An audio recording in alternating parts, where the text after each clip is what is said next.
कैलाश पर्वत पर एक बार भगवान शिव माता पार्वती को वेदों के अत्यंत गूढ़ रहस्यों का ज्ञान दे रहे थे। विषय इतना गहरा था कि पार्वती अपनी एकाग्रता खोने लगी और उन्हें नींद की झपकियां आने लगी। महादेव ने जब ये देखा तो वे क्रोधित हो उठे। उन्होंने आवेश में आकर पार्वती को शाप दे दिया, तुम्हारा मन एक मछुआरिन की भांति चंचल है, इसलिए जाओ और मृत्यु लोक में किसी मछुआरे की पुत्री के रूप में जन्म लो। शाप के प्रभाव से पार्वती तत्काल अंतर्ध्यान हो गईं। कुछ समय बाद जब शिव का क्रोध शांत हुआ तो उन्हें अपनी भूल का पश्चाताप होने लगा। पार्वती के बिना कैलाश सूना हो गया और महादेव विरह की अग्नि में जलने लगे। शिव की यह व्यथा उनके परम भक्त नंदी से छिपी न रही। उधर पृथ्वी पर पार्वती एक सुंदर कन्या के रूप में पुन्नई वृक्ष के नीचे प्रकट हुई। पुरवर कबीले के मुखिया को वो बालिका मिली जिसे उन्होंने ईश्वर का वरदान मानकर पाला और उसका नाम पार्वती रखा।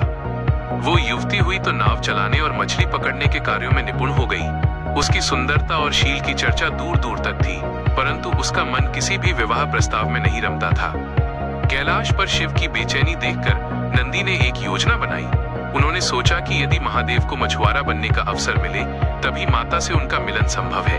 नंदी ने एक विशाल और भयानक मछली का रूप धरा और उस समुद्र तट पर उत्पात मचाना शुरू कर दिया जहां पार्वती का कबीला रहता था। वह मछली मछुआरों के जाल फाड़ देती और उनकी नावें पलट देती। कबीले में हाहाकार मच गया। अंततः मुखिया ने घोषणा की, जो भी इस दैत्य रूपी मछली को पकड़ेगा, मैं अपनी पुत्री पार्वती का विवाह उसी वीर युवक से करूंगा। जब कबीले के सभी युवक असफल हो गए, तब मुखिया और पार्वती ने भगवान शिव से सहायता की प्रार्थना की। भक्तों की पुकार सुनकर शिव ने एक ओजस्वी मछुए का रूप धारण किया और मुखिया के सामने प्रस्तुत हुए। उन्होंने समुद्र में जाल फेंका और मछली रूपी नंदी स्वेच्छा से उस जाल में फंस गए। मुखिया ने अपनी प्रतिज्ञा पूरी की और धूमधाम से अपनी पुत्री पार्वती का विवाह उस अजनबी मछुए शिव से कर दिया। विवाह संपन्न होते ही नंदी अपने वास्तविक रूप में प्रकट हो गई। माता पार्वती को अपनी पूर्व स्मृति लौट आई और वे शाप मुक्त हो गईं। नंदी ससम्मान शिव और शक्ति को अपनी पीठ पर बैठाकर पुनः कैलाश ले आए। इस प्रकार नंदी के समर्पण और शिव के प्रेम से जीवन चक्र पुनः अपनी लय में लौट आया।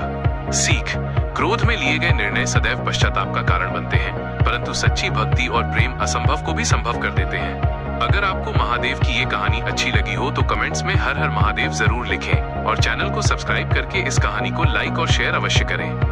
ओम नमः शिवाय।